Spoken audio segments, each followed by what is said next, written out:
Social media पर जैन समाज के सबसे लोकप्रिय जैन न्यूज़ चैनल महालक्ष्मी की ओर से 8 बजाए घड़ी और आपके पास खड़ी हो जाती है चैनल महालक्ष्मी आपके पास आदर जैन करने के लिए कुछ चिंतन की बात, समाज के अंदर की बात, समाज के चिंतन की बात, कुछ विचारने की बात, धर्मांतरण, कन्वर्जन, धर्म परिवर्तन। जिस तरीके से इस दीमक है ना हमारे समाज में जिस तरह घुसती जा रही है, कहते हैं जौ की तरह चिपक गई है, दीमक की तरह लग गई है। यह है आज की हालत। हमारी बेटियां अभी नाबालिग होती हैं तभी जौ की तरह चिपट जाती हैं और जाल डाल देती हैं। जैसे ही वह बालिग हुई वह शिकारी आता है और जाल सहित बालिग के रूप में उसे उड़कर ले जाता है। कुछ नहीं करता, तल फड़ा जाता है, फल फड़ जाता है। माँ बाप रोते रोते रह जाते हैं, सिसकते रह जाते हैं, मजबूर हो जाते हैं, अपनी ही बेटी को मौत के कुएं में पहुँचाने को जैसे तैयार हो जाते हैं। समाज भी कुछ नहीं कर पाता। अरे आज वो छोड़िए बालने वाले की, आज तो शादीशुदाओं के साथ भी हो रहा है। अपने धर्म के बारे में समझ नहीं आती, दूसरे के समझ में सारी समझ आती है। मोबाइल के खेल हों, स्कूल के खेल हों, आज तो हर रूप में तरह तरह के खेल बन गए हैं, तरह तरह के आइडिया आ गए हैं किस तरीके से किसी को लाना है। अरे उर्दू में कवायद में भी ये भी निकलता है कि बहुत भोले होते हैं, इनको लूटना, पकड़ना, छीनना बहुत आसान होता है।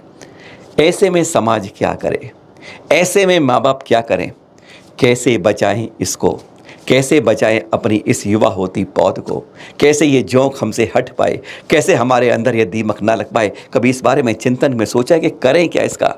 दूसरे को हम उपदेश देते हैं, कुशल उपदेश बहुतेरे बहुत होते हैं। दूसरे को समझाने की बात बहुत सरल होती है, जब अपने ऊपर आती है तो घिघी बंद जाती है। बहुत सरल रूप में इसके 4 कारण हमें प्रमाण सागर जी महाराज जी ने एक सवाल के जवाब में गिनाए। बहुत गजब की बात सुनिएगा, कहीं ना कहीं आपको वह अंकुरित किरण निकलेगी, सूरज उगता हुआ दिखाई देगा। अगर इस बात को समझ पाएंगे, अगर इस तरीके से हमने रोका तो कहीं ना कहीं इस पर एक लगाम की एक शुरुआत हो पाएगी। सुनिए जरा मुनिषी प्रमाण सागर से शंका समाधान में उठे सवाल से कि हम इस पर किस तरीके से एक लगाम की कोशिश कर सकते हैं।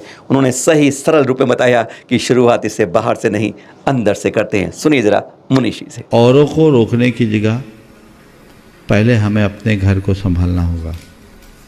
हम अपने बच्चियों को घर की मर्यादा, धर्म की मर्यादा, जाति की मर्यादा का पाठ पढ़ाएं। उन्हें ये बताएं कि दोस्ती की सीमा क्या होनी चाहिए और दोस्ती के लायक कौन होता है। इस बहकावे और भुलावे में जो कुछ भी नुकसान हो रहा है उससे बचने के लिए उन्हें हम जागरूक करें। जब हम उनको उस तरीके से जागरूक करेंगे तब रास्ता कुछ और होगा। समझ गए? हम लोग जागरूक नहीं करते, इतनी लिबर्टी दे देते हैं, बच्चे क्या कर रहे हैं क्या नहीं कर रहे उसकी कोई खोज खबर नहीं रखते। जब पानी सिर से ऊपर निकलने को होता है तब लोग सोचना शुरू करते हैं मेरे बेटे ने क्या किया क्या नहीं किया। हम तो कहते हैं घर परिवार में एक ऐसी व्यवस्था होनी चाहिए, पेरेंटिंग ऐसी होनी चाहिए कि बच्चे आप अपना मोबाइल बिना पासवर्ड के रखें या माँ बाप को अपना पासवर्ड दे। और माँ बाप का ऐसी भूमिका होनी चाहिए कि बच्चों की हिम्मत न हो कि अपने माँ बाप के सामने पासवर्ड मिटा के रखें। बच्चों की मोबाइल को देखिए आप, वो देखिए वो बच्चा क्या कर रहा है, किसके साथ चैट कर रहा है, कौन उसका फेसबुक फ्रेंड है, कौन उससे इंस्टाग्राम में जुड़ा हुआ है और कौन अन्य माध्यमों से जुड़ करके उसके निकट आ रहा है। आप क्यों इतनी छूट दे देते हैं? और जब बच्चा करता रहता चीजें ऊपर हो जाती तब सोचते अब क्या करें। उनको वैसी ट्रेनिंग, बच्चा पढ़ रहा है, पढ़ने के साथ संस्कार भी गढ़े ताकि ऐसी घटनाओं की पुनरावृत्ति ना हो। हम चीखते चिल्लाते रह जाते, कुछ नहीं होता। और दूसरी जो सेंधमारी घरों में हो रही है वो डिलीवरी बॉय के माध्यम से हो रही है। आप लोग सब चीजें प्राय ऑनलाइन शॉपिंग होने लगी है और उसमें जो नंबर है प्राय महिलाओं के होते हैं। उन नंबरों का दुरुपयोग हो रहा है।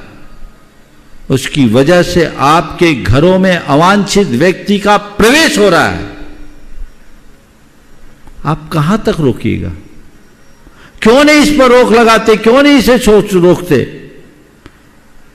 इस व्यवस्था को जब तक नहीं रोका जाएगा इस तरह की दर्दनाक खौफनाक घटनाएं आते रहेगी। ऐसी घटनाएं रोज आ रही है जिससे सिहर उठते हैं। लोग हर्षक घटनाएं रोज घट रही है। समाज में चेतना जगनी चाहिए। वो कहाँ पढ़ रहा है, कहाँ बैठ रहा है, कहाँ उठ रहा है, ये सब चीज़ें देखनी चाहिए। आज आप जब कभी अपने बच्चों की पढ़ाई के लिए किसी एजुकेशन सेंटर को चुनते हैं तो ये नहीं देखते कि वहाँ का वातावरण कैसा है, ये देखते कि वहाँ की रैंकिंग कैसी है। हमें पहले अपने संस्कारों को प्रमुखता देनी होगी। संस्कारों की होली जलाकर संस्कृति की रक्षा नहीं की जा सकती। संस्कृति की रक्षा अगर करना चाहते हो तो संस्कारों की ज्योत जलानी होगी। वो अंदर से जगना चाहिए, वैसी भावना होनी चाहिए, तब कहीं जाकर रास्ता प्रशस्त हो सकेगा। सवाल लोग करते हैं लेकिन बाकी बातों पर ध्यान नहीं देते। अब बच्चे और बच्चियों तक की ही बात नहीं रह गई, अब तो शादीशुदा लोगों के साथ भी गड़बड़ होने लगी। तो ये चीजें सब तरफ से गंभीरता से सोचना होगा। एक प्रकार की सोची समझी साजिश के तहत ये सारा काम हो रहा है।